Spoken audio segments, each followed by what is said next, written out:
এই তো শান্তিপাড়ার জল উঠছে, কালকে বৃষ্টি, অনবরত বৃষ্টি, এরপরে শান্তিপাড়াতে জল উঠছে। হ্যাঁ। এক্ষণে জলের ড্রেন করতেছে, জল ছাড়নের লিগা ডজারে বাড়িতে জল উঠছে। এদিকে সুমনের বাড়ির, জীবিষণ বারাকের বাড়ির, উদয়ের বাড়ির, আর এদিকে রাস্তাঘাট সব ফ্লাট। আচ্ছা, কয়টা ফ্যামিলি বাড়িতে জল ঢুকছে? এই তো 6-7 ফ্যামিলি। আচ্ছা, প্রশাসন থেকে আইসি না এছাড়া?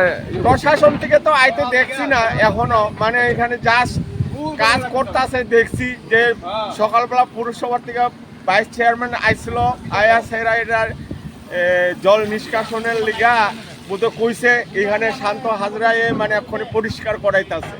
হ্যাঁ, অসুবিধার মুখে তো পড়ছেই, রাস্তাঘাট সব ডুবাই, বাড়ি ঘরে উঠান জল।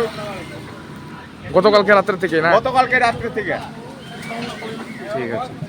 পর্যন্ত মানে এই জলের সমস্যা থাকবো। এই ড্রেনটা পরিষ্কার, ড্রেন তৈরি হওয়া লাগবো। ড্রেন তৈরি না হওয়া পর্যন্ত জলের সমস্যা থাকবো। মূলত এটা কি কারণে এই প্লাটটা বাড়ি করে জল ঢুকছে? এই তো জলের নিষ্কাশনের অভাব, ড্রেন নেই।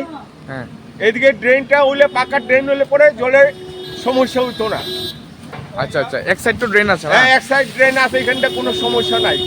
এই সাইড দিয়ে ড্রেন নাই, সমস্যা এই সাইড দিয়ে জল বাড়ি করে উঠানে অসুবিধা সম্মুখীন হচ্ছে ওখানে এই জলের লেগে।